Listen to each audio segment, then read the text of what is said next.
Video बहुत clear? Great. चलिए तो कंटिन्यू करते हैं अपन लास्ट लेक्चर से आगे। लास्ट लेक्चर में अपन ने ये एज्यूम कर लिया था कि हमने हमारे सिस्टम पे आईडी इंस्टॉल कर लिया है। कौन सा आईडी? फटाफट बताइए कौन सा आईडी? मैंने कहा था हम ये एज्यूम कर रहे हैं we are making use of turbo ID. किस कंपनी ने बनाया? मैंने आपसे कहा था the company which has created the ID is called as Borland.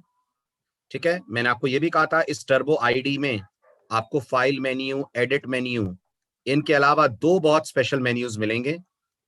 एक का नाम होगा कंपाइल और एक का नाम होगा रन। ओके, और इस आईडी के अंदर अगर आपको याद हो तो हमने हमारा पहला प्रोग्राम लिखा था।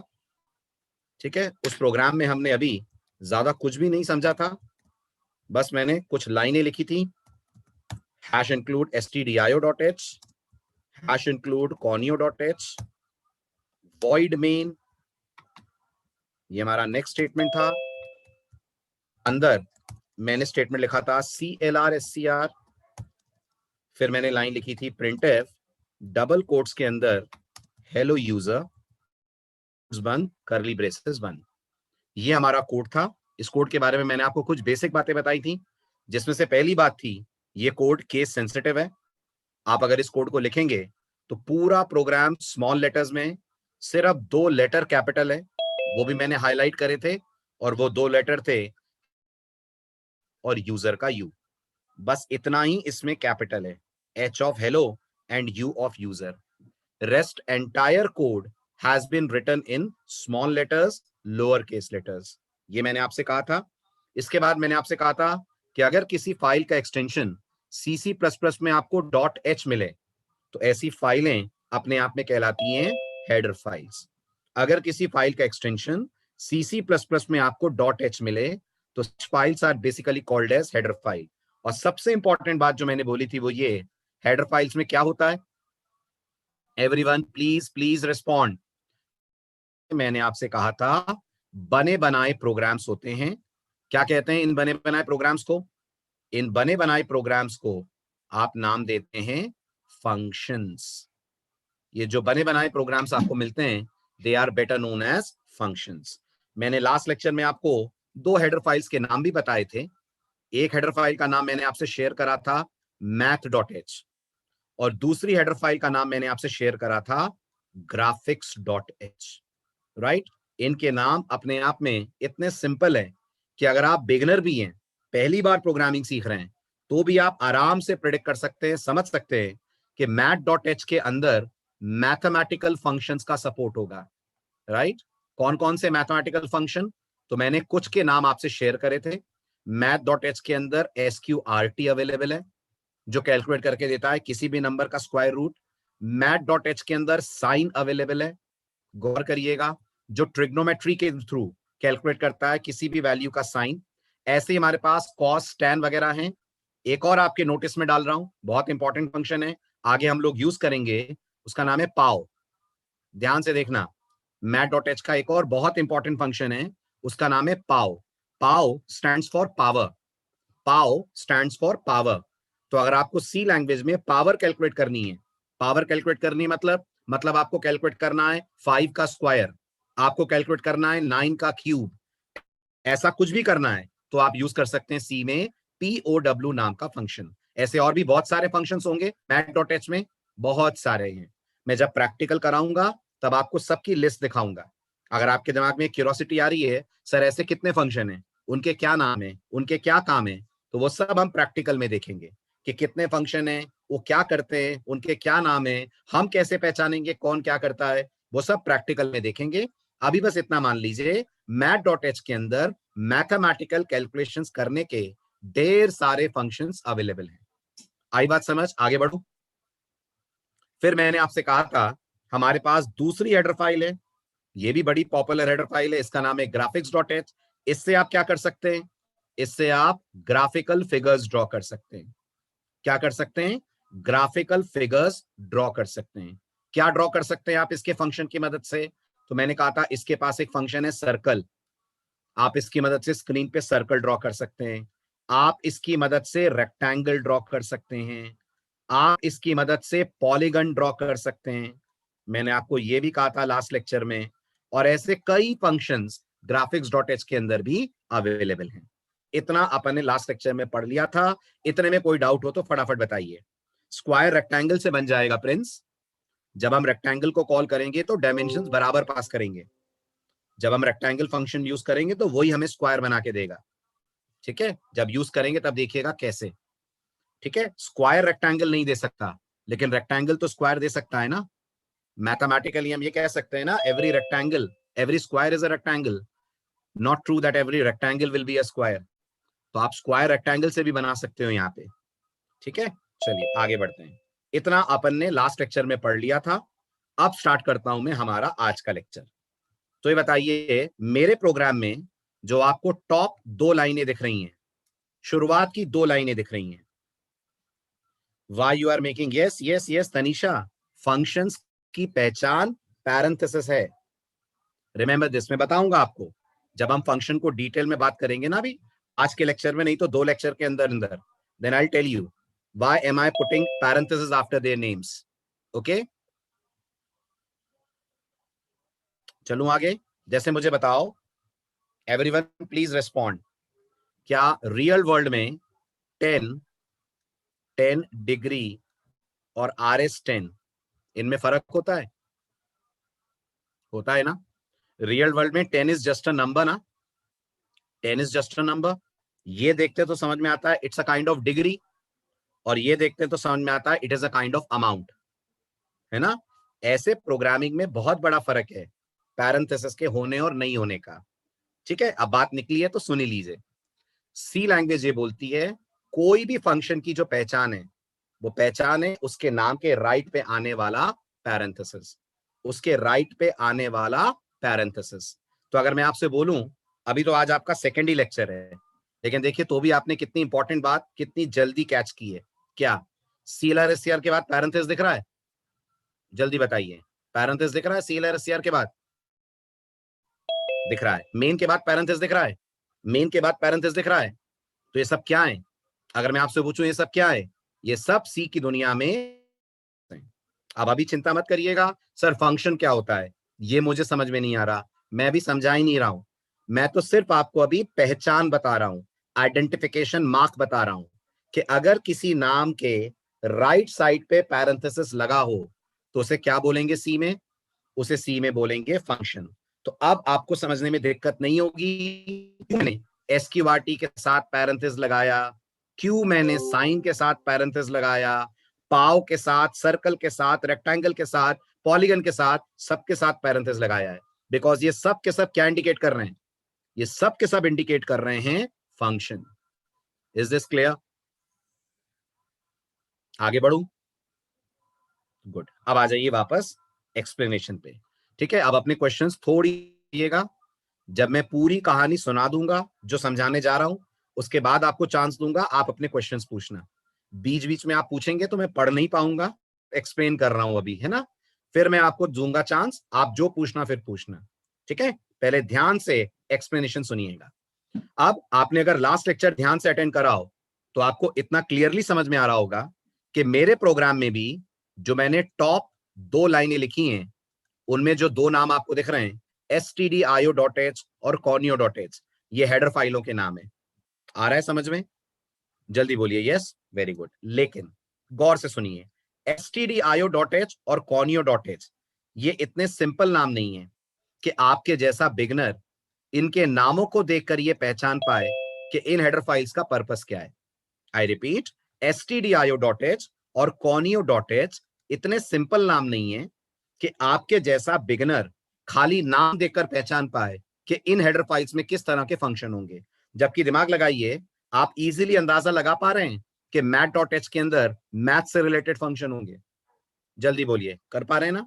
कोई भी अंदाजा लगा सकता है, नाम इतना सिंपल है math.h। graphics.h कोई भी इजीली बता सकता है इसमें ग्राफिक्स से रिलेटेड फंक्शंस होंगे, राइट। लेकिन stdio और conio ये थोड़े से टेक्निकल नाम है, ये लोग नॉर्मल वर्ल्ड में नहीं बोलते हैं, आम बोलचाल में नहीं बोलते हैं। तो सबसे पहले हम stdio और conio का फुल फॉर्म समझें। Be very very attentive, very attentive. सबसे पहले बात करते हैं एसटीडीआईओ का फुल फॉर्म क्या है। तो गौर कीजिए, बिल्कुल ठीक लिखा है। एसटीडीआईओ का फुल फॉर्म होता है प्रोग्रामिंग की दुनिया में स्टैंडर्ड इनपुट आउटपुट। ठीक है, और कॉनियो को मैं नेक्स्ट पेज पे ले जाता हूं, क्योंकि ये पेज एसटीडीआईओ के एक्सप्लेनेशन से ही भर जाएगा। और ये जो कॉनियो आप देख रहे हैं, इस कॉनियो का फुल फॉर्म होता है कंसोल इनपुट आउटपुट। तो अब मैं आपको समझाने जा रहा हूं एसटीडीआईओ और कॉनियो, इन दोनों का मतलब। सबसे पहले हम समझेंगे what is the meaning of the word standard input output. ठीक, उससे भी पहले हम समझते हैं what is the meaning of this word, just this word which is standard input. तो आप मुझे बताइए, आप कौन डिवाइस यूज करके अपने कंप्यूटर में टाइपिंग करते हैं? Everyone please respond. आप कौन सा डिवाइस यूज करके अपने कंप्यूटर में टाइपिंग करते हैं? वेरी गुड, आप कीबोर्ड यूज करके कंप्यूटर में टाइपिंग करते हैं, राइट? ओके। और कौन से डिवाइस पे कंप्यूटर आपको रिजल्ट शो करता है? कौन से डिवाइस पे कंप्यूटर आपको रिजल्ट शो करता है? स्क्रीन पे, मॉनिटर पे, है ना? तो आप ध्यान से सुनिए, जिसे आप लोग कीबोर्ड बुलाते हैं, जिसे एक आम इंसान कीबोर्ड बुलाता है, याद रखिएगा कंप्यूटर साइंस की दुनिया में उसे हम बोलते हैं स्टैंडर्ड इनपुट डिवाइस। और जिसे एक आम इंसान मॉनिटर बुलाता है, याद रखिएगा कंप्यूटर साइंस की दुनिया में उसे हम बोलते हैं स्टैंडर्ड आउटपुट डिवाइस, राइट? अगर आप लेक्चर्स मिस नहीं कर रहे हैं, तो मैंने आपसे 2 लेक्चर पहले ही भी बोल दिया था कि इस कोर्स में आप कुछ नई नई वोकैबुलरी सीखेंगे। उम्मीद करता हूं 2 वोकैबुलरीज आपको याद होंगी जो आप पढ़ चुके हैं। नंबर 1, दुनिया जिसे ऑपरेटिंग सिस्टम बोलती है, हम प्रोग्रामर्स उसे बोलते हैं सिस्टम सॉफ्टवेयर। नंबर 2, लोग जिसे प्रोग्राम बोलते हैं, हम प्रोग्रामर्स उसे बोलते हैं सोर्स कोड। कैटेगरी में 2 नए नाम और जोड़िए। लोग जिसे कीबोर्ड बुलाते हैं, नॉन टेक्निकल वर्ड्स में जिसे कीबोर्ड कीपैड बुलाया जाता है, उसे टेक्निकल वर्ड्स में बुलाया जाता है स्टैंडर्ड इनपुट डिवाइस। और लोग जिसे स्क्रीन, आउटपुट, मॉनिटर ये सब बोलते हैं, उसे हम टेक्निकल वर्ड्स में बोलते हैं स्टैंडर्ड आउटपुट डिवाइस। ठीक है, अब आप अगर रिलेट करने की कोशिश करें तो हल्का फुल्का आइडिया आपके दिमाग में लगेगा कि अगर स्टैंडर्ड इनपुट का मतलब की और अगर स्टैंडर्ड आउटपुट का मतलब मॉनिटर है, तो इसका डेफिनेटली ये मतलब हुआ कि हमारी stdio.h हेडर फाइल के अंदर कीबोर्ड और मॉनिटर से रिलेटेड फंक्शंस अवेलेबल होंगे। बिल्कुल, अगर stdio में स्टैंडर्ड इनपुट का मतलब कीबोर्ड है और स्टैंडर्ड आउटपुट का मतलब मॉनिटर है, तो standard input output dot H header file में वो फंक्शंस होंगे जो रिलेटेड होंगे विद कीबोर्ड एंड मॉनिटर। अब क्योंकि आप बिगनर हैं, तो मेरी ये बात भी आपको एकदम से समझ में नहीं आएगी, दिमाग में सवाल आएंगे। पहला सवाल आएगा, सर इस बात का क्या मतलब है कि कीबोर्ड और मॉनिटर से रिलेटेड फंक्शन है? कीबोर्ड और मॉनिटर तो हार्डवेयर डिवाइसेस हैं, उनसे रिलेटेड फंक्शंस बनाने का क्या मतलब है? तो जवाब ध्यान से सुनिए मेरी, ठीक है? होता यह है कि जब भी आप दुनिया की किसी भी लैंग्वेज में प्रोग्रामिंग करते हैं, दुनिया में कितनी लैंग्वेज है? जल्दी बोलिए, दुनिया में कितनी लैंग्वेज है? 900 लैंग्वेज है, राइट? तो जब भी दुनिया की किसी भी प्रोग्रामिंग लैंग्वेज में आप प्रोग्राम बनाते हैं, हर प्रोग्राम जो आप डिजाइन करते हैं वो 2 मिनिमम एक्टिविटीज करता है, 2 minimum and most important activities करता है। हम प्रोग्रामिंग की दुनिया में मानते हैं कि ये 2 एक्टिविटीज के बगैर प्रोग्राम वो कभी ढंग का काम नहीं कर सकता। आई रिपीट, हर प्रोग्राम जो आप अपनी लाइफ में बनाएंगे, प्रॉपर प्रोफेशनल प्रोग्राम, हर प्रोग्राम अपने लाइफ टाइम में 2 काम करता ही करता है। ये इतने इंपॉर्टेंट 2 काम हैं जितना हम जिंदा रहने के लिए सांस लेना और सांस छोड़ने को मानते हैं। आप मानते हैं सर्वाइवल के लिए ब्रीदिंग जरूरी है? जल्दी बोलिए, सर्वाइवल के लिए ब्रीदिंग जरूरी है? बिल्कुल ऐसे प्रोग्रामिंग कहती है किसी प्रोग्राम के सर्वाइवल के लिए 2 एक्टिविटीज करना बहुत जरूरी है, नहीं तो वो प्रोग्राम किसी मतलब का नहीं रह जाएगा। कौन कौन सी हैं वो 2 एक्टिविटीज? इन 2 एक्टिविटीज में से पहली एक्टिविटी कहलाती है इनपुट लेना और दूसरी एक्टिविटी कहलाती है आउटपुट करना। फिर आता है अगला डाउट, क्योंकि आप बिगनर्स हैं, सर इनपुट आउटपुट का मतलब क्या होता है? दिमाग में अगला क्वेरी आपके ये आएगी, तो गौर से सुनिएगा। इनपुट का मतलब होता है जब भी कोई इंसान आपके बनाए गए सॉफ्टवेयर या प्रोग्राम को रन करे, जैसे हम क्या बोलते हैं, जैसे हम लोग कस्टमर बोलते हैं, जैसे हम लोग यूजर बोलते हैं, जैसे हम लोग क्लाइंट बोलते हैं, कुछ भी बोल सकते हैं। तो जब भी कोई यूजर आपके बनाए गए प्रोग्राम को रन करे, अगर आपका प्रोग्राम उस यूजर से कुछ लेता है, कुछ वैल्यूज मांगता है, तो अपन मानते हैं आपका प्रोग्राम उस यूजर से मांग रहा है इनपुट। आई रिपीट, जब भी कोई यूजर आपके प्रोग्राम को रन करे और रन करते वक्त आपका प्रोग्राम उससे कुछ डेटा डिमांड करे, कुछ टेक्स्ट मांगे, कुछ वैल्यू मांगे, कुछ नंबर मांगे, कुछ भी मांगे, बस कैप्चर करे उसका कुछ दिया हुआ वैल्यू, तो हम मानते हैं आपका प्रोग्राम यूजर से ले रहा है इनपुट।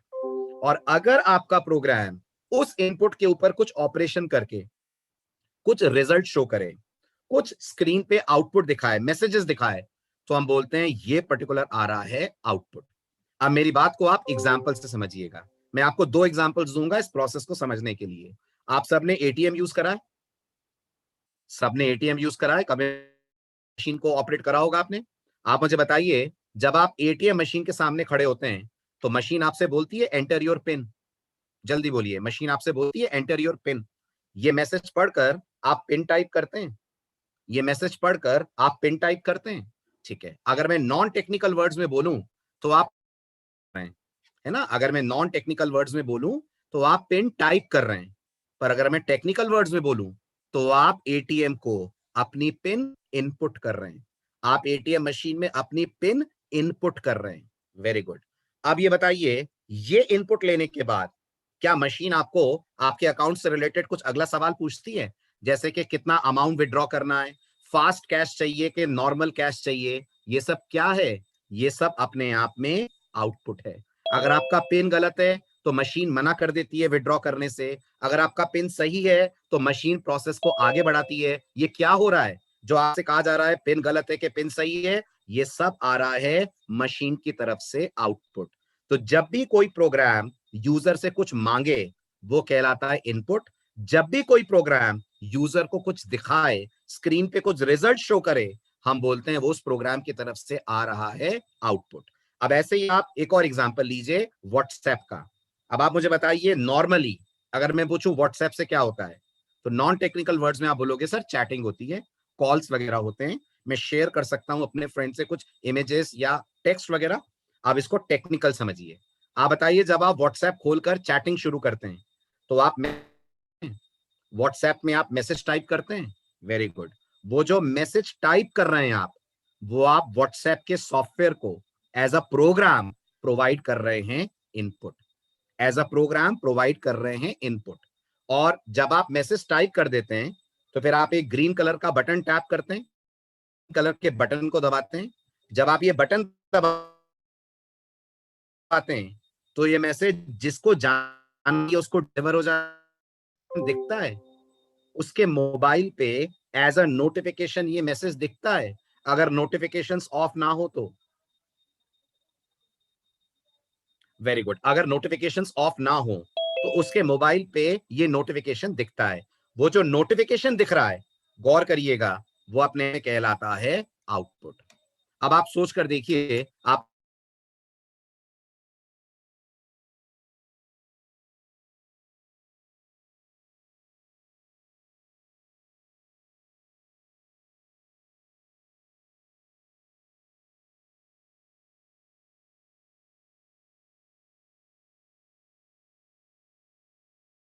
आ रहा है, ये गूगल की तरफ से आउटपुट आ रहा है। आप सोच कर देखिए, एक सॉफ्टवेयर ऐसा आपने नहीं देखा होगा जो इनपुट आउटपुट ना करता हो। हर सॉफ्टवेयर आपसे कुछ लेगा, हर सॉफ्टवेयर आपको कुछ दिखाएगा। जब वो कुछ लेगा तो कहलाएगा इनपुट, जब वो कुछ दिखाएगा तो कहलाएगा आउटपुट। समझ में आया? जल्दी जल्दी बोलिए, समझ आया? राइट। अब आज से हम इनपुट आउटपुट को शॉर्ट में बुलाया करेंगे आईओ। आज से हम लोग प्रोग्रामिंग का एक शॉर्टकट यूज करेंगे और प्रोग्रामिंग में इसको बोलते हैं IO operations, where I, everyone please respond, I stands for input and O stands for output. ठीक है, अब ध्यान दीजिएगा, ये जो आईओ ऑपरेशंस होते हैं, इन्हें करने के लिए भी हर लैंग्वेज आपको प्रोवाइड करती है बने बनाए फंक्शन। ये जो आईओ ऑपरेशंस होते हैं, इन्हें करने के लिए भी हर लैंग्वेज आपको प्रोवाइड करती है बने बनाए फंक्शंस। आई रिपीट, ये जो आईओ ऑपरेशंस होते हैं, हर लैंग्वेज इन्हें करने के लिए आपको प्रोवाइड करती है बने बनाए फंक्शन। सी लैंग्वेज ने भी इस बात को माना है और सी ने भी हमें इनपुट आउटपुट करने के फंक्शंस प्रोवाइड करें। कौन कौन से फंक्शन सी ने प्रोवाइड करें, जरा उनके नाम जान लेते हैं। पहली बात तो ये सारे फंक्शन आते हैं फ्रॉम stdio.h। इसमें जो इनपुट करवाने वाला फंक्शन है, ध्यान से सुनिएगा, उसका नाम है स्कैन एफ। उसका नाम है स्कैन एफ। बताइए पैरेंथेसिस आएगा? जल्दी बताइए, पैरेंथेसिस आएगा? आएगा, फंक्शन है ना, तो पैरेंथेसिस आएगा। और आउटपुट करवाने के लिए जो फंक्शन अवेलेबल है, ध्यान दीजिएगा, आउटपुट करवाने के लिए जो फंक्शन अवेलेबल है वो अपने आप में कहलाता है प्रिंट एफ। पैरेंथेसिस आएगा। वॉइस क्लियर नहीं है क्या? वॉइस क्लियर नहीं है क्या? वॉइस क्लियर है?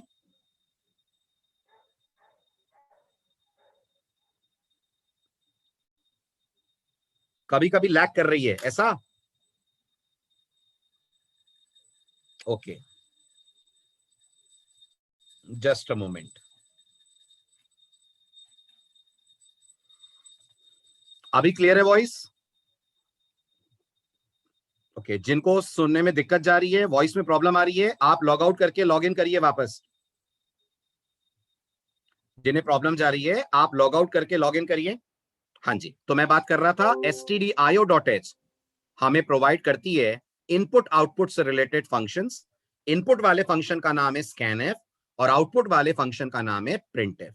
दैट मींस आप जब भी कोई भी प्रोग्रामिंग लैंग्वेज पढ़ेंगे, हर लैंग्वेज आपको इनपुट आउटपुट करने के लिए फैसिलिटी देगी। जैसे पाइथन भी एक बहुत पॉपुलर लैंग्वेज है। Everyone please respond. पाइथन भी बहुत पॉपुलर है, ठीक है? भी पाइथन पढ़ी नहीं है, लेकिन कभी तो पढ़ेंगे लाइफ में, कभी ना कभी तो पढ़ना पड़ेगा, क्योंकि इस लैंग्वेज पे इतना काम इंडस्ट्री में हो रहा है कि आप कभी ना कभी लाइफ में इसे सीखेंगे। पाइथन जब आप पढ़ेंगे तो आपको बताया जाएगा वहां इनपुट करने के लिए, ध्यान से सुनना, वहां इनपुट करने के लिए फंक्शन का नाम ही है इनपुट, और आउटपुट करने के लिए पाइथन में नाम है PRINT, प्रिंट। अब बताइए, लैंग्वेज बदल गई लेकिन इनपुट आउटपुट तो ये भी दे रही है ना?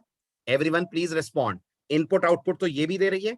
ऐसे ही अगर आपने सी डबल प्लस पढ़ी हो, अगर आपने सी डबल प्लस के बारे में सुना हो, तो वहां सुना होगा सी आउट और सी इन होते हैं। वहां हमारे पास होते हैं सी आउट और सी इन। बिल्कुल ऐसे सी लैंग्वेज हमें देती है प्रिंटएफ और स्कैनएफ।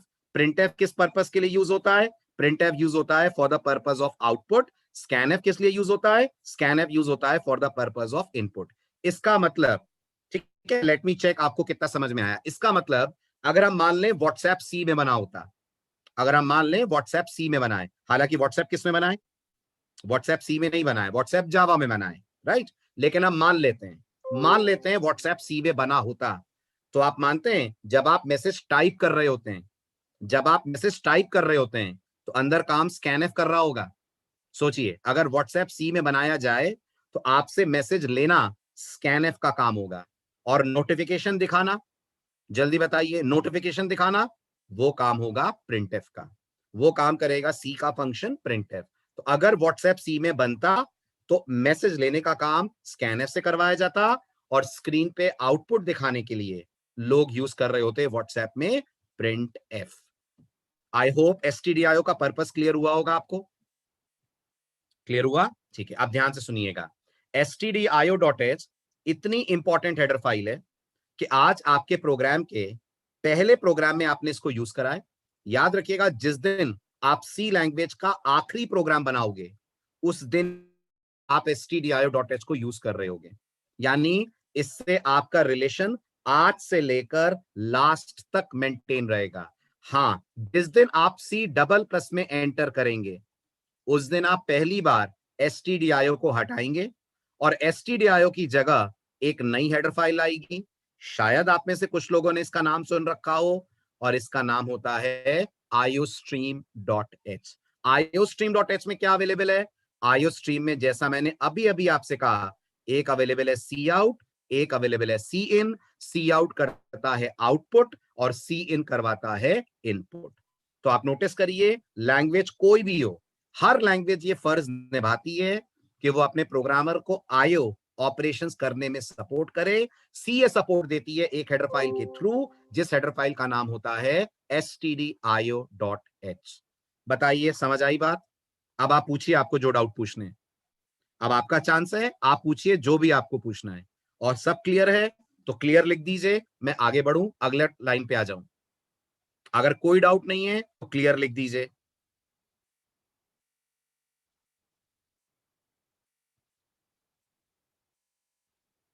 प्रिंस को डाउट है आयो स्ट्रीम में। क्या डाउट है प्रिंस? आयो स्ट्रीम तो सी डबल प्लस के लिए है ना। सी डबल प्लस अभी हम पढ़ ही कहां रहे हैं, मैं तो सिर्फ कंपैरिजन कर रहा हूं। वेदिका, आप लोग, मैं बता रहा हूं, सुनिए ध्यान से। एक थोड़ा सा out of the context question आया है, but let me answer this. कुछ क्वेश्चंस कुछ स्टूडेंट्स को फी पेमेंट को लेकर या किसी और को लेकर अगर कोई भी डाउट है तो आप लोग परमजीत सर, फिर यश सर, इनमें से किसी से भी बात कर सकते हैं। ध्यान से सुनिएगा, फी रिलेटेड इश्यूज से, जिन्हें भी फी रिलेटेड कोई इशू है, आप परमजीत सर या यश सर से बात कर सकते हैं। राइट, परमजीत सर का नंबर मैं लिख देता हूं, 9826686245। आई बात समझ? आयुष को समझ में नहीं आया? हाँ आयुष, क्या डाउट है आपको, आप बताइए। कैलाश, अभी मैं कॉनियों पे आया ही नहीं हूं, कॉनियों पे आऊंगा तब बात करेंगे ना। जी आयुष, मैं आपको अनम्यूट कर रहा हूं, पूछिए क्या डाउट है आपका। आयुष अनम्यूट कीजिए।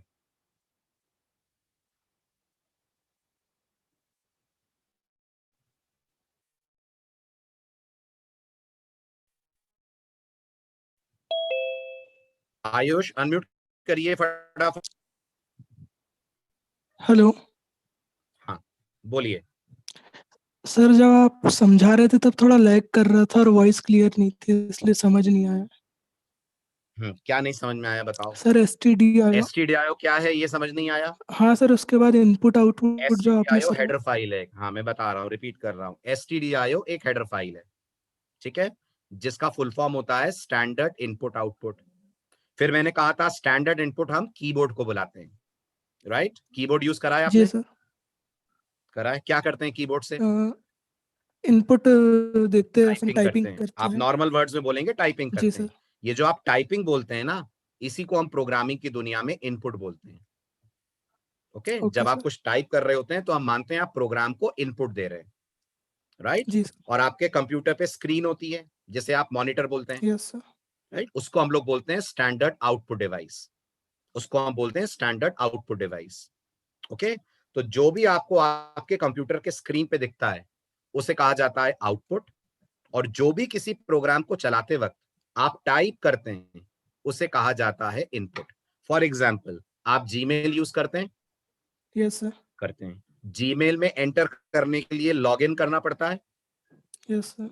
यस, लॉगिन के लिए यूजर आईडी और पासवर्ड लिखे जाते हैं। यस। राइट, वो जो यूजर आईडी पासवर्ड आप लिखते हैं जीमेल के लॉगिन पेज में, उसे हम क्या बोलेंगे? आप क्या कर रहे हैं जीमेल पे? आप जीमेल को क्या दे रहे हैं? इनपुट। दे रहे हैं। Very good. आप मुझे बताइए, अगर आपका यूजर आईडी पासवर्ड सही है तो फिर आपको आपकी मेल्स दिखती हैं। Yes sir. राइट, जिसको आप बोलते हैं इनबॉक्स। हाँ यस। राइट, वो जो मेल्स आपको दिखती हैं वो जीमेल की तरफ से क्या करा जा रहा है? आउटपुट। बस। अब अगर ये प्रोग्राम सी में बनाया जाए, मान लो ईमेल का प्रोग्राम सी में बनाओ, तो आप यूजर से कैसे लोगे यूजर आईडी और पासवर्ड? तो आप बोलोगे सर उसके लिए मैं इनपुट वाले फंक्शन यूज करूंगा। और आप कैसे को कुछ मैसेज या इनबॉक्स, उसके लिए आप यूज करोगे आउटपुट वाले आउटपुट। फंक्शन। अब इनपुट वाला फंक्शन कौन है सी के पास? तो मैंने कहा उस फंक्शन का नाम है, स्कैनफ। हमने अभी नहीं पढ़ा ना, प्रोग्राम में यूज हुआ है, वो आने वाले दिनों में होगा। और आउटपुट दिखाने वाला कौन सा फंक्शन है? वो है हमारे प्रिंटफ। लिए प्रिंटफ। करिए, अगर मैं एटीएम का प्रोग्राम सी में बनाता हूं तो एटीएम का प्रोग्राम जब यूजर से पिन नंबर लेगा या वो अमाउंट लेगा जितना यूजर विड्रॉ करना चाहता है, तो यूजर कीपैड यूज करेगा। Pin Yes, type sir. करने के लिए, अमाउंट टाइप करने के लिए, तो यूजर क्या कर रहा है, नॉर्मल भाषा में टाइप कर रहा है, हमारे लिए इनपुट दे रहा है। तो वो इनपुट कौन लेगा, वो इनपुट लेगा स्कैनफ, राइट। और अगर हमें स्क्रीन पे कुछ दिखाना है, इतना अमाउंट है, इतना विड्रॉ हो रहा है, वगैरह वगैरह, ये वो हम कैसे दिखाएंगे, Printf से. प्रिंटफ से दिखाएंगे। आप बताइए प्रिंटफ स्कैनफ क्या है, Input output है. क्या है ये, अपने आप में क्या है, आप बताओ। Predefined ये function है. बहुत बढ़िया, ये प्री डिफाइंड फंक्शंस हैं। और आयुष, कोई भी फंक्शन अगर प्री डिफाइंड है तो उसका घर कहां होगा, उसका घर कोई ना कोई हेडर फाइल होगी, राइट।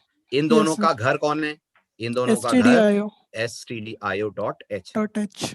फिर मैंने समझाया था अगर कल को आप पाइथन पढ़ते हो तो पाइथन में भी आप इनपुट आउटपुट करोगे, बस पाइथन में इनपुट के लिए स्कैनफ की जगह इनपुट है और आउटपुट के लिए प्रिंटफ की जगह प्रिंट है। Print. तो मैं बस आपको ये बता रहा हूं कि जो बेस यहां तैयार हो रहा है वो हर लैंग्वेज में आपको देखने को मिलेगा। हर लैंग्वेज आपको आईओ ऑपरेशंस का सपोर्ट देती है और उसके लिए प्रोवाइड करती है अपनी तरफ से बने बनाए function. Clear? Yes, sir. Okay, चलिए और कोई doubt, why we use hash, अरे बताऊंगा आराम से, अभी मैं हैश पे आया ही नहीं, अभी मैं हैश पे पहुंचा ही नहीं हूं, वीडियो मैंने बंद करा हुआ है, वॉइस लैग कर रही है ना बीच बीच में, है ना, इसलिए मैं वीडियो ऑफ कर देता हूं कई बार नेटवर्क इशू के कारण। एनीवेज, अभी मैंने हैश नहीं पढ़ाया, अभी मैंने एंगुलर ब्रैकेट भी नहीं पढ़ाया, अभी मैंने सिर्फ आपको stdio.h का मतलब समझाया है। क्या stdio.h का मतलब समझ आया? बस, तो अभी मत परेशान होइए सर हैश क्यों लगा है, एंगुलर ब्रैकेट क्यों लगे हैं, समझाऊंगा मैं, तभी तो हमें लगेंगे 2 से 3 दिन, राइट, वरना हम एक ही दिन में पूरा प्रोग्राम ट्रेस कर लेते कि नहीं, बताइए, कर लेते ना, आराम से पेशेंटली, जब तक आप ग्रीन सिग्नल नहीं देंगे मैं आगे नहीं बढ़ूंगा, परेशान बिल्कुल मत हो। मुझे मालूम है 90% बच्चे बिगनर्स हैं, तो बहुत सारे दिमाग में क्यूरियोसिटी आएगी, उसको धीरे धीरे सॉल्व करते हुए आगे बढ़ेंगे। आगे बढ़ूं, मैंने हैश नहीं पढ़ाया है, अभी मैंने एंगुलर ब्रैकेट्स नहीं बताए, अभी मैंने सिर्फ आपको बताया है stdio.h क्या है और printf scanf क्या है, ठीक है। चलिए अब आते हैं सेकंड हेडर फाइल पे, बताइए जरा सेकंड हेडर फाइल का नाम क्या है, सेकंड हेडर फाइल का नाम है conio.h, राइट, ठीक है। कॉनियो का फुल फॉर्म जैसा आप देख रहे हैं, it is console input output.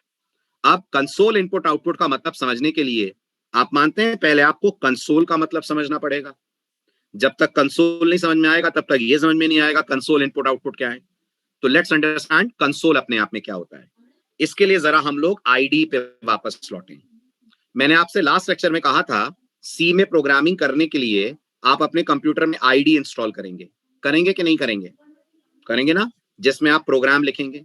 तो अगर आपने लास्ट लेक्चर मिस ना करा हो तो मुझे बताइए जो टर्बो आईडी है इसमें जहां प्रोग्राम लिखा जाएगा उस विंडो का कलर क्या है और उस विंडो का नाम क्या है, जरा दोनों सवालों का जवाब दीजिए लास्ट लेक्चर से। वेरी गुड, टर्बो आईडी का कलर ब्लू होता है और जहां पर आप प्रोग्राम लिखेंगे, उम्मीद करता हूं आपने लास्ट लेक्चर मिस ना करा हो, उसे बोलते हैं कोड विंडो। कहा था मैंने, जल्दी बताइए, डिड आई से दिस, कि जहां प्रोग्राम आप लिखते हो उस विंडो को हम लोग बोलते हैं कोड विंडो, और टर्बो आईडी में इसका कलर आपको ब्लू मिलेगा। याद रखिएगा अलग अलग आईडी में इसका अलग अलग कलर होगा, अलग अलग आईडीई में इसका अलग अलग कलर होगा। अगर आपको लग रहा है सर कोड ब्लॉक्स में क्या होगा, तो कोड ब्लॉक्स में इसका कलर व्हाइट होता है, कोड ब्लॉक्स में इसका कलर व्हाइट होता है। हम देखेंगे, बिल्कुल देखेंगे, जब हम ये सब पढ़ने के बाद प्रैक्टिकल स्टार्ट करेंगे तो मैं आपको दोनों आईडी पे दिखाऊंगा। अभी टर्बो की बात कर लेते हैं। तो जहां आप प्रोग्राम लिखते हैं that is called as code window और उसका कलर ब्लू होता है। बताइए प्रोग्राम लिखने के बाद आप उसे कंपाइल और रन करेंगे कि नहीं करेंगे, प्रोग्राम लिखने के बाद आप उसे कंपाइल और रन करेंगे, बिल्कुल करेंगे। आप ध्यान से सुनिएगा, जब आप अपना प्रोग्राम रन करेंगे तब आप देखिएगा ये ब्लू कलर वाली विंडो आपके सामने से डिसअपियर हो जाएगी, आपके सामने से हट जाएगी, और आपके सामने कौन सी विंडो आएगी, आपके सामने एक और विंडो आएगी, अपने आप एक और विंडो आएगी। कैसी विंडो होगी वो, बिल्कुल ब्लैक कलर की विंडो होगी, जेट ब्लैक कलर की विंडो होगी। इस विंडो पे क्या होगा, इस विंडो पे आपको आपके प्रोग्राम का आउटपुट नजर आएगा। जो आपने प्रोग्राम बनाया है उसका फाइनल रिजल्ट नजर आएगा। ये विंडो जो आपको आपके प्रोग्राम का आउटपुट दिख है,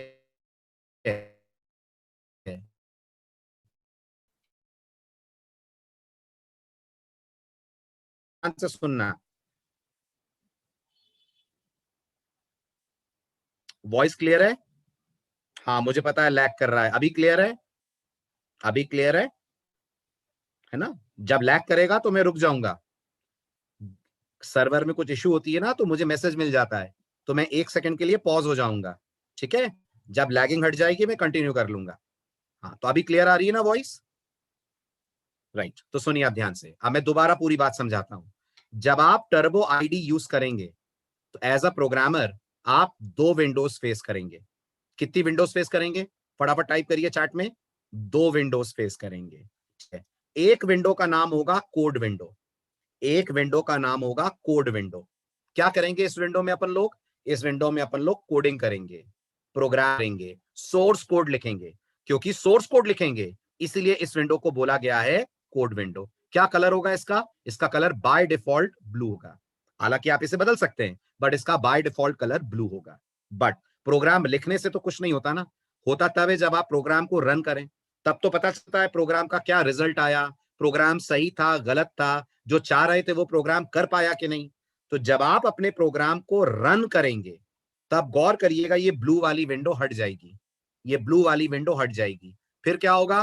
फिर आपके सामने एक ब्लैक कलर की विंडो आएगी, जेट ब्लैक कलर की विंडो आएगी। उस विंडो पे आपको आपके प्रोग्राम का रिजल्ट दिखेगा, उस विंडो पे आपको आपके प्रोग्राम का आउटपुट दिखेगा। जैसे अगर आपको लग रहा है सर इस प्रोग्राम का क्या आउटपुट होगा, तो आप गौर से देखिए, ये प्रोग्राम सिर्फ एक मैसेज प्रिंट कर रहा है, ये प्रोग्राम सिर्फ एक मैसेज प्रिंट कर रहा है। कौन सा मैसेज? Hello user. तो इस प्रोग्राम का आउटपुट हेलो यूजर होगा। क्या हेलो यूजर हमें टर्बो में लिखा हुआ दिखेगा? नहीं, हेलो यूजर जो आउटपुट आएगा वो हमें उस ब्लैक कलर की विंडो पे दिखेगा, जो अपने आप आपके स्क्रीन पे दिखेगी, और इस विंडो को हम लोग बोलते हैं कंसोल विंडो, ठीक है? अब यहां पर एक बहुत बड़ी गलतफहमी स्टूडेंट्स अपने दिमाग में भर लेते हैं, यहां पर एक बहुत बड़ी गलतफहमी स्टूडेंट्स अपने दिमाग में भर लेते हैं। कौन सी गलतफहमी? स्टूडेंट्स ये सोचने लगते हैं कि अच्छा ये जो कंसोल विंडो है इसके लिए ही सर ने लगाई है Conio.h, ये Conio.h ही हमें कंसोल विंडो देती होगी। बिल्कुल गलत। आपने अगर ध्यान से मेरे वर्ड सुने होंगे, मैंने नहीं कहा कि Conio हमें कंसोल विंडो देती है, मैंने तो सिर्फ आपको कहा कंसोल विंडो पे आउटपुट दिखता है और ये जेट ब्लैक कलर की विंडो होती है। अब आपका डाउट आएगा सर फिर ये विंडो आती कहां से? जैसे ये ब्लू कलर वाली विंडो हमें टर्बो ने दी, वाली विंडो हमें कौन देता है? अगर कॉनियो नहीं देती है तो मैं बता दूं ये विंडो आपको आपका ऑपरेटिंग सिस्टम देता है। कौन सा operating system? DOS operating system. DOS operating system कहां से आ गया? हम लोग तो विंडोज यूज कर रहे हैं, तो मैं आपको बता दूं विंडोज में जो आप कमांड प्रॉम्प्ट देखते हैं, देखा है आप लोगों ने कमांड प्रॉम्प्ट? जल्दी बताइए, विंडोज में ब्लैक कलर की स्क्रीन देखी है कभी? जिन्होंने नहीं देखी है मैं आपके लिए एक बार ओपन कर दूं, ताकि कोई शक डाउट दिमाग में आपके ना रहे। मैं किस विंडो की बात कर रहा हूं? मैं इस विंडो की बात कर रहा हूं। बताइए ये विंडो जेट ब्लैक कलर की दिख रही है आपको? जल्दी बोलिए, दिख रही है? क्या इस समय मैंने टर्बो आईडी लॉन्च करा है? क्या इस समय मैंने टर्बो आईडीई स्टार्ट करा है? नहीं करा है, पर ये विंडो आ रही है, ये विंडो आ रही है। तो ये विंडो आपको ऑपरेटिंग सिस्टम प्रोवाइड करता है, टर्बो आईडी प्रोवाइड नहीं करती है। ब्लू कलर की विंडो टर्बो आईडी देती है, लेकिन ये जो विंडो आप देख रहे हैं ये विंडो आपको डॉस की तरफ से प्रोवाइड की जाती है। टर्बो आईडी आपके लिए कंसोल विंडो नहीं लाती है। ये बात समझ आई नहीं आई? हाँ या ना, जल्दी बोलिए, समझ आई कि नहीं आई? आई? आई ये बात समझ? ये विंडो बिल्ट इन होती है आपके कंप्यूटर के अंदर, ऑलरेडी अवेलेबल होती है, आपको कुछ नहीं करना इस विंडो के लिए, ठीक? अब आता है अगला डाउट, अगला सवाल। कोई डाउट, कोई क्वेरी? सत्यम को डाउट है। सत्यम क्या डाउट है? अहमद उसका कुछ और कारण है कि डॉस प्री इंस्टॉल्ड क्यों आता है, वो मैं आपको आगे कभी बताऊंगा। उसके लिए थोड़ा सा प्रोग्रामिंग पढ़ो फिर समझ में आएगा। डुओस, डुओस मतलब क्या? DOS, I said D O S, DOS. DOS एक ऑपरेटिंग सिस्टम का नाम है।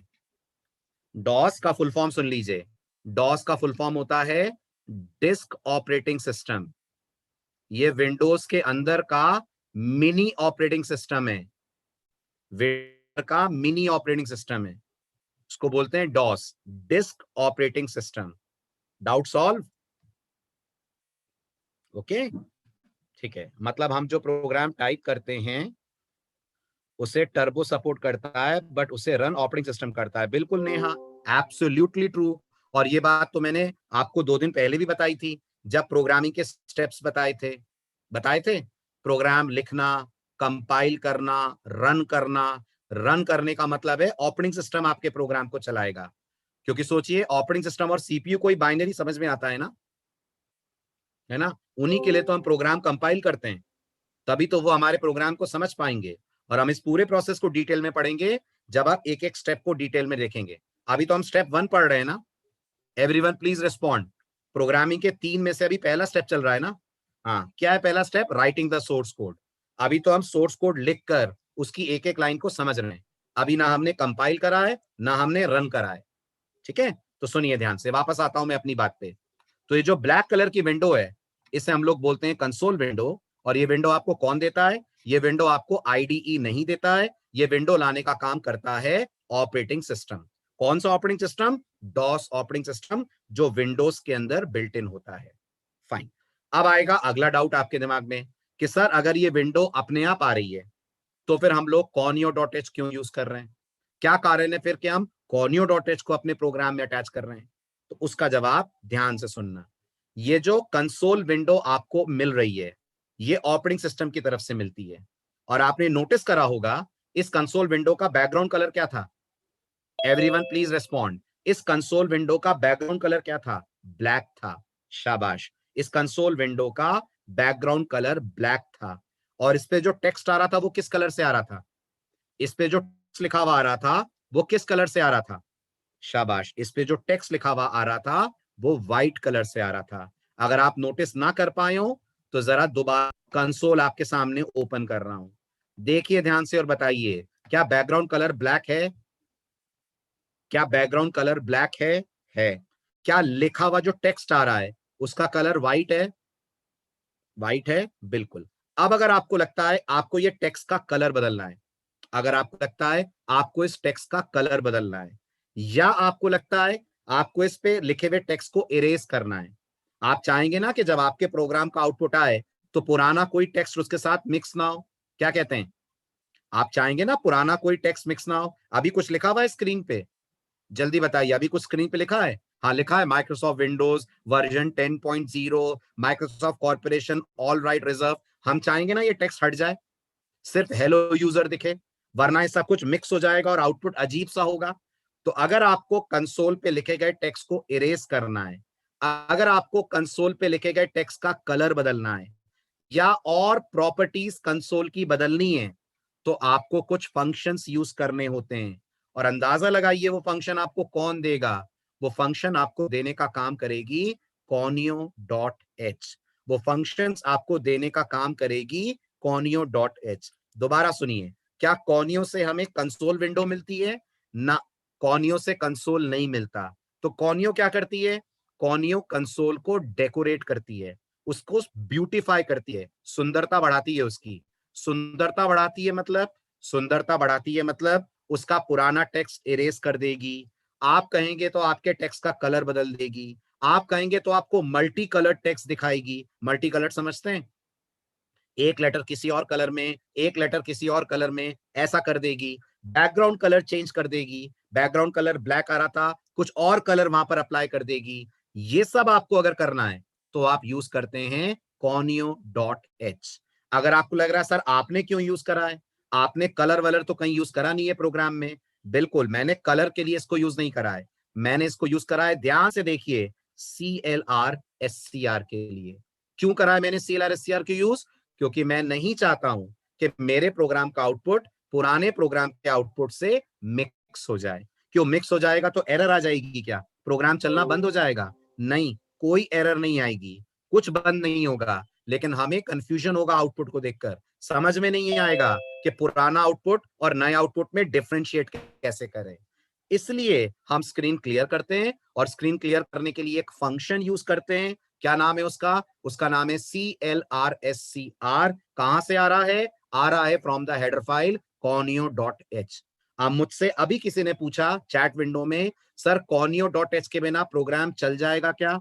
आप लोग बताइए, conio.h के बिना प्रोग्राम चल जाएगा? 100% चल जाएगा। सी ने कब कहा कि conio के बिना प्रोग्राम नहीं चलेगा? चल जाएगा, लेकिन फिर आपको कंसोल विंडो को वैसे ही अपनाना पड़ेगा, एक्सेप्ट करना पड़ेगा जैसा आपको ऑपरेटिंग सिस्टम बना के दे रहा है। फिर आप उस पर अपनी तरफ से फाइन ट्यूनिंग, एडजस्टमेंट नहीं कर पाएंगे। आई बात समझ? पॉइंट क्लियर हुआ? हुआ क्लियर? राइट। तो अब मैं कॉनियो के बारे में लिख दूं। सबसे पहले कंसोल किसको बोलते हैं? कंसोल वो स्क्रीन होती है जहां हमें आउटपुट शो होता है। Screen where output is displayed, उसको हम लोग बोलते हैं कंसोल। राइट। आज से एक नया नाम सीखा आपने। जिस स्क्रीन पे आउटपुट दिखता है उस पूरे मॉनिटर को तो बोलते हैं आउटपुट विंडो। पूरा मॉनिटर आउटपुट विंडो है, अंदर जो ब्लैक कलर का एरिया है that is called as console. I hope it is clear. Right, ठीक है। अब हमें कंसोल से रिलेटेड क्या करना पड़ता है? तो जवाब है, आपको कंसोल से रिलेटेड कुछ बेसिक काम करने पड़ते हैं, वो भी आपकी इच्छा अनुसार, कोई जबरदस्ती नहीं है। क्या बेसिक काम? स्क्रीन क्लियर करना, फॉन्ट का कलर बदलना, स्क्रीन पॉज करना, और ऐसे तमाम फंक्शन जो कंसोल को आपके लिए हैंडल करेंगे, ब्यूटिफाई करेंगे, वो देने का काम करती है हेडर फाइल conio.h। अगर आपको लग रहा है सर कौन कौन से फंक्शन है इसके पास, तो मैं आपको अब कॉनियो के फंक्शंस की लिस्ट दे रहा हूं। सारों की लिस्ट नहीं दूंगा, सिर्फ 4 फंक्शंस बता रहा हूं जो हमें इनिशियल डेज में पढ़ने हैं, बाकी फिर हम आगे पढ़ेंगे। कॉनियो का पहला इंपॉर्टेंट फंक्शन क्या नाम है उसका? उसका नाम है CLRSCR। पैरेंथेसिस क्यों आ रहा है? जल्दी बताइए, पैरेंथेसिस क्यों आ रहा है? आएगा, फंक्शन है, फंक्शन के साथ पैरेंथेसिस लगाना पड़ता है। नहीं लगाएंगे तो एरर है। यस, नहीं लगाएंगे तो एरर है, कोड नहीं चलेगा। तो CLRSCR, ठीक। क्या करता है ये स्क्रीन को क्लियर करता है। It clears the screen. Fine. कौन सी स्क्रीन? जल्दी बोलिए, कौन सी स्क्रीन? Console screen. लिख देते हैं अच्छे से, it clears the console screen. ये सब आपको स्लाइड में मिलेगा, सो डोंट बॉदर। ठीक है, मैं आपको अभी सिर्फ समझाने के लिए यहां लिख रहा हूं। सारे नोट स्लाइड के थ्रू आपके पास पहुंचेंगे। आगे बढ़ते हैं। नेक्स्ट आता है CLRSCR के बाद अगला फंक्शन, उसका नाम है टेक्स्ट कलर।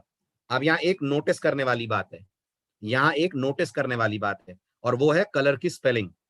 देखा आपने, कलर की स्पेलिंग COLOR है, COLOUR नहीं है। तो हमने COLOUR लिख दिया तो आ जाएगी एरर। मैंने आपसे कहा था सी केस सेंसिटिव लैंग्वेज है, सी में आप अपनी मर्जी से चीजों के नाम नहीं बदल सकते। तो टेक्स्ट कलर का स्पेलिंग COLOR है, तो वैसे ही लिखेंगे। दूसरी बात, टेक्स्ट कलर एक वर्ड है कि 2 वर्ड है? टेक्स्ट कलर एक वर्ड है। फंक्शन का नाम कभी 2 वर्ड्स का नहीं होता है। 2 वर्ड्स मतलब समझते हैं? बीच में कभी स्पेस नहीं आती है। अगर आपने गलती से टेक्स्ट के बाद स्पेस देकर कलर लिखा तब भी आ जाएगी error. It's a single word text colour. क्या करता है ये कंसोल का फॉन्ट कलर चेंज करने में आपकी हेल्प करता है। मतलब जो व्हाइट आ रहा था वो चेंज हो सकता है, मतलब जो व्हाइट आ रहा था वो चेंज हो सकता है। हाँ, बिल्कुल हो सकता है। अभी नहीं, कुछ दिनों बाद। अभी तो आप बहुत इनिशियल स्टेज पे हैं, बट दिमाग में रखिए ऐसा आप करेंगे। So changes the font colour of console. Font colour of console, console का फॉन्ट कलर चेंज करने का काम करता है टेक्स्ट कलर। फिर हमारे पास एक और फंक्शन है, उसका नाम है गो टू एक्स वाई। उसका नाम है गो टू एक्स वाई। ये क्या करता है? ये कंसोल पे हम जहां कहें वहां कर्सर को सेट कर देता है। उससे क्या होता है? उससे हमारा मैसेज उस पोजीशन पे डिस्प्ले होने लगता है। अभी के लिए बस शॉर्ट में समझिए, गो टू एक्स वाई का काम है कर्सर की पोजीशन को सेट करना। कर्सर किसे बोलते हैं? कर्सर किसे बोलते हैं? नोटिस करिए स्क्रीन पे कुछ आपको ब्लिंक करता हुआ नजर आ रहा है। यहां पर का ब्लिंक करता हुआ कुछ नजर आ रहा है कंसोल पे? ध्यान से देखिए, आ रहा है? इसको बोलते हैं कर्सर। ये जहां पर ब्लिंक करेगा वहीं पे टेक्स्ट टाइप होगा। राइट। तो अगर मैं यहां कुछ लिख रहा हूं तो नोटिस करिए ये इसी जगह पे टाइप हो रहा है। ये कर्सर की पोजीशन सेट करने का काम कौन करता है? ये कर्सर की पोजीशन सेट करने का काम करता है गो टू एक्स वाई। क्या ये जरूरी है यूज करना? नहीं। इनमें से कोई भी जरूरी नहीं है यूज करना, सबके बिना प्रोग्राम बन जाएगा, बट इनको यूज करके प्रोग्राम थोड़ा सा बेटर हो जाता है. So go to XY changes या sets the cursor position. Let me write it down. Go to XY के बारे में चेंजेस और सेट्स द कर्सर पोजिशन. ये गो टू XY का काम. चौथा वेरी पॉपुलर फंक्शन, मैं देख रहा हूं आप में से बहुत सारे लोग चैट विंडो में इसका नाम भी लिख रहे हैं. फंक्शन का नाम है गेट CH. क्या करता है ये? क्या करता है ये? गेट CH स्क्रीन को पॉज करने का काम करता है. बिल्कुल, माउस का कर्सर भी कर्सर ही कहलाता है, राइट. स्क्रीन को पॉज करने का काम करता है. तो इसके लिए हम लिखेंगे used for pausing the console window. चलिए, ये था आपका stdio और कॉनियो के बीच का डिफरेंस ना. अब एक इंपॉर्टेंट बात आपको बता दूं, गौर से सुनिएगा. मैंने आपसे क्या कहा था? stdio.h आपके प्रोग्राम में हमेशा रहेगी. जल्दी बोलिए. stdio.h आपके प्रोग्राम में हमेशा रहेगी. हाँ. और मैंने कहा था जब आप C++ में जाएंगे तब ये हेडर फाइल हटेगी. डिड आई से दिस? जब आप C++ में जाएंगे तो इसकी जगह कौन आ जाएगी? गुड. जब आप C++ में जाएंगे तो मैंने आपसे कहा था इसकी जगह आ जाएगी दूसरी हेडर फाइल. क्या नाम है उसका? Very good. उस दूसरी हेडर फाइल का नाम है iostream.h. लेकिन याद रखिएगा ये जो conio.h है ये आपके प्रोग्राम में आज अटैच हुई है और C++ में भी आप conio.h को यूज करते रहेंगे. मतलब ये कॉमन हेडर फाइल है दोनों लैंग्वेजेस की. यस, ये दोनों लैंग्वेजेस की कॉमन हेडर फाइल है. ये यहां भी यूज हो और ये C++ में भी आप लोग यूज करेंगे. दोनों ही लैंग्वेजेस इस हेडर फाइल को कॉमन तौर पे यूज करती हैं. एक और डिफरेंस बताता हूं. stdio और कॉनियो में एक बहुत मामूली सा फर्क है. stdio को लिखना पढ़ना आता है. लिखने पढ़ने को क्या बोलते हैं? Output and input. कॉनियो को याद रखिएगा लिखना पढ़ना नहीं आता है. कॉनियो से आप आउटपुट इनपुट नहीं कराते, आप सिर्फ अपनी स्क्रीन को डेकोरेट कराने का काम करते हैं. तो अगर मैं आपसे बोलता हूं, अगर मैं आपसे कहता हूं कि मुझे सी में एक प्रोग्राम बनाना है जो स्क्रीन पे मेरा नाम येलो कलर में दिखाए. स्क्रीन पे मेरा नाम सचिन, तो सचिन येलो कलर में आना चाहिए. तो आप मुझे बताइए मुझे stdio यूज करनी पड़ेगी कि कॉनियो यूज करनी पड़ेगी? मुझे दोनों यूज करनी पड़ेगी. आप समझे ही नहीं. मुझे दोनों यूज करनी पड़ेगी. सचिन लिखेगा कौन? जल्दी बताइए. सचिन लिखेगा printf. आउटपुट करने का काम है ना सचिन, तो सचिन लिखने का काम करेगा printf. और सचिन का कलर कौन बदलेगा? सचिन का कलर कौन बदलेगा? सचिन का कलर बदलेगा टेक्स्ट कलर, जो आएगा कौन सी हेडर फाइल से? जो आएगा फ्रॉम conio.h. तो अगर मुझे सचिन येलो कलर में चाहिए तो मुझे दोनों की जरूरत है. सचिन लिखने के लिए stdio.h, सचिन का कलर बदलने के लिए यूज करना पड़ेगा मुझे conio.h.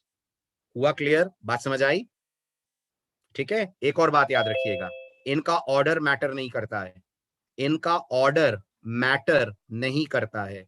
आप stdio को बाद में कॉनियो को पहले लिख सकते हैं, कॉनियो को बाद में stdio पहले लिख सकते हैं. It works the same. दोनों में कोई अंतर नहीं होता. I hope things are clear now. ठीक है. अब आप स्क्रीनशॉट्स ले लीजिए. बाकी मैं स्क्रीनशॉट्स लास्ट लेक्चर की तरह आज भी ग्रुप में पोस्ट कर दूंगा. और अगले लेक्चर में अब हम बात किसके बारे में करेंगे? अब हम अगले लेक्चर में हैश के बारे में. कंसोल क्यों पॉज करते हैं अहमद, मैं आपको बताऊंगा जब प्रोग्राम हम रन करेंगे. कंसोल बहुत जल्दी जल्दी चेंज होता है. हम उस जल्दी जल्दी चेंज करने वाले को थोड़ा पॉज कर करके चलेंगे और इसके लिए हम यूज करते हैं गेट CH. वो जब आप कोड रन करेंगे तब आपको ज्यादा बेटर समझ आएगा. ठीक है. अगला लेक्चर हमारा ज्यादा इंपॉर्टेंट है. अगले लेक्चर में बात होगी हैश इंक्लूड के बारे में. अभी मैंने सिर्फ आपको stdio.h और conio.h समझाया है, ना एंगुलर ब्रैकेट समझाए हैं, ना हैश इंक्लूड समझाया है. अगले लेक्चर का टॉपिक है ये. ठीक है. So this is page 1, this is page 2, ये हमारा page number 3, page number 4, page 5, 6 and page 7. ठीक है. चलिए, बाय बाय, टेक केयर. मिलते हैं नेक्स्ट लेक्चर में. टर्बो के पास अपना कंसोल नहीं होता सत्यम, कंसोल ऑपरेटिंग सिस्टम देता है. ठीक है. Yes yes yes Ahmed, you can go for Java and C together. मतलब आप कोर्स एक साथ नहीं पढ़ सकते, बट आप कोर्स परचेज एक साथ कर सकते हो, you'll get the discount। जावा पढ़ तो आप सी के बाद ही सकते हैं। एक बार फिर से स्क्रीनशॉट्स लेने। ओके जी प्रिंस, बोलिए क्या डाउट है।